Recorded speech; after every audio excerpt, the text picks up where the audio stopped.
I want to come to a story that kind of piqued my interest. In 2016, you wrote an entire story about land development and Beria Town and all of that.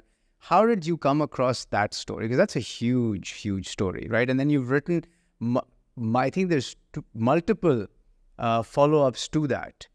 You know, why that story? What was the origin of that story? Because that was a big story. And is a big story. Yeah, the origin of that story, actually, that began with my colleague and I were looking into Parveen Rehman's murder and how that was kind of covered up and how the case was spoiled and all that. And so during the course of investigating that, in the very early stages, we heard about what was happening in Malir.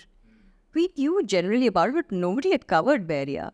So that's that. When we found out what was happening, the kind of land grabbing that was taking place, so we felt this was something that had to be written about. And Beria was like, it's for any journalist, it's like, I mean, think about it.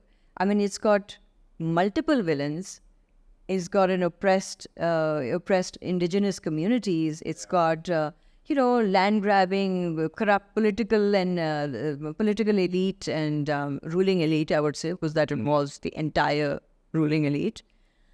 And feudal tyranny, and it's virtually a film, really. It should be made into a film. And corrupt police. But why would you want to touch that? With all these villainous characters at play, how did you find the strength to go out and do the work you did and publish that? Because it takes a certain level of conviction and strength to do it. Because, in the back of your head, you're always wondering, these villainous characters, who knows, how they operate.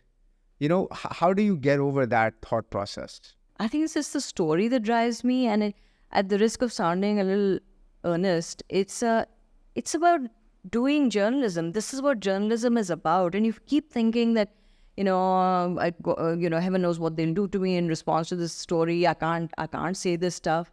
That you can't really do journalism. The kind of journalism that exposes wrongdoing and corruption and malfeasance and all. You just have to think of the story. You just have to think of your objective. And I think it's my duty as a journalist, really, to do that.